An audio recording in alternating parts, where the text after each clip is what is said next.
প্রধানমন্ত্রী তারেক রহমান আজ চট্টগ্রাম সফরে ফটিকছড়ি ও বাঁশখালীতে একাধিক কর্মসূচিতে অংশ নেন। এছাড়া তিনি হেফাজতে ইসলাম বাংলাদেশের আমির আল্লামা শাহ মহিবুল্লাহ বাবুনগরীর সঙ্গে সৌজন্য সাক্ষাৎ করেন। উন্নয়ন সংক্রান্ত দাবি গ্রহণ করেন, বন্যা দুর্গত মানুষের জন্য নির্মিত ঘর উদ্বোধন ও হস্তান্তর করেন এবং জনসভায় বক্তব্য দেন।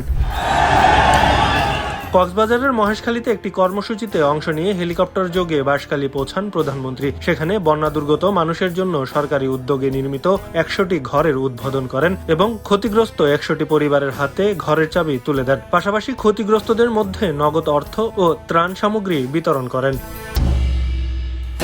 পরে বাহারছড়া সমুদ্র সৈকতে অনুষ্ঠিত জনসভায় প্রধান অতিথির বক্তব্যে প্রধানমন্ত্রী বলেন, দেশের উন্নয়ন ও অগ্রগতির জন্য আইন শৃঙ্খলা ও স্থিতিশীলতা বজায় রাখা অত্যন্ত জরুরি। বিশৃঙ্খলা সৃষ্টিকারীদের ব্যাপারে সবাইকে সজাগ থাকার আহ্বান জানিয়ে তিনি বলেন, সরকার জনগণের কল্যাণে কাজ করছে এবং চট্টগ্রামের উন্নয়নে বিশেষ গুরুত্ব দিচ্ছে।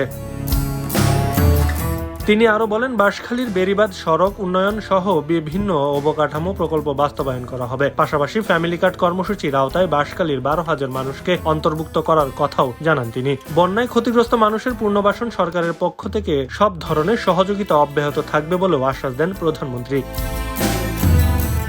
বিকেলে ফটিকছড়ির আল জামিয়াতুল ইসলামিয়া আজিজুল উলুম বাবুনগর মাদ্রাসায় হেফাজতে ইসলাম বাংলাদেশের আমির আল্লামা শাহ মহিবুল্লাহ বাবুনগরীর সঙ্গে সাক্ষাৎ করেন প্রধানমন্ত্রী। বৈঠকে স্বরাষ্ট্রমন্ত্রী সালাউদ্দিন আহমেদ, ভূমি ও পার্বত্য চট্টগ্রাম বিষয়ক প্রতিমন্ত্রী মীর মোহাম্মদ হেলাল, স্থানীয় সংসদ সদস্য সারোয়ার আলমগীর এবং হেফাজত ইসলামের মহাসচিব সহ সংগঠনের শীর্ষ নেতারা উপস্থিত ছিলেন।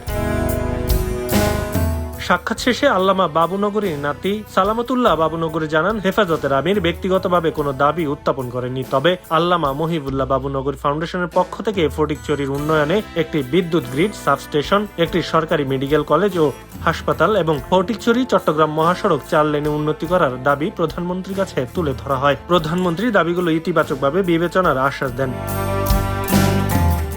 খবরের কাগজ, নিখাদ, নির্ভীক, নিরপেক্ষ।